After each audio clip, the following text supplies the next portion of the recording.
Sarah, and I lead onboarding at Fellow, where I teach one-on-one best practices every day. I've experienced what it's like to be a new manager. And if you work in a fast-growing environment like me, management training isn't always available when you need it. I wish I knew what I know now when I first became a manager. Didn't understand why one-on-ones were so important, just that it's what you do when you become a manager. It wasn't until I started working at Fellow that I really understood how valuable they really are. Now, one-on-ones are my favorite meetings. Whether or not you're a new manager or an experienced manager who is looking to level up your one-on-one conversations, we are here to help. At Fellow, we work to bring you the best insights from one-on-one experts like Kim Scott, Lara Hogan, Julie Zhu, and so many others. Let's get started with learning. What is a one-on-one? Before we define what a one-on-one is, let's start with what a one-on-one isn't. It isn't a status update meeting. A one-on-one is a reoccurring meeting on your calendar between you and a single colleague. The purpose of a one-on-one is to stay on top of priorities, team issues, and potential roadblocks while building a great working relationship. Most importantly, your one-on-one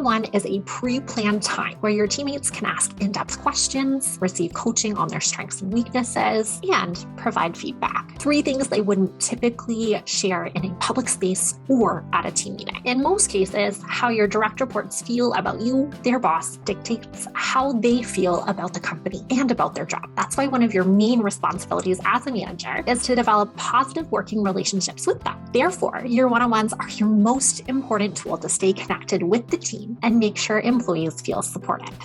About the benefits of one-on-ones. There are many benefits to having regular one-on-ones, but let's focus on 4 to start. One-on-ones exist to 1, gain shared context, 2, build accountability, 3, plan out and support career growth, and 4, to solve problems and blockers. Now that we understand the benefits of one-on-ones, let's learn some best practices. Next, let's talk about one-on-one frequency. How frequent should you be meeting with your direct reports? Well, our first best practice is to schedule them on a weekly or a bi-weekly cadence with each individual on your team. I would also recommend that you write career chat right in your calendar invitation title, at least once a quarter. And this goes for every direct report. This is a great best practice that I learned from our friends at Shopify, and it will help to keep you on track with all of your great career coaching. Next, let's talk about your role in one-on-one meetings. First of all, it's important to understand that your direct reports are in the driver's seat in this particular type of meeting. They should be the ones facilitating while you focus on a few best practices. Let's start with active listening. Active listening is the most important ingredient for building healthy relationships. In this section, we'll show you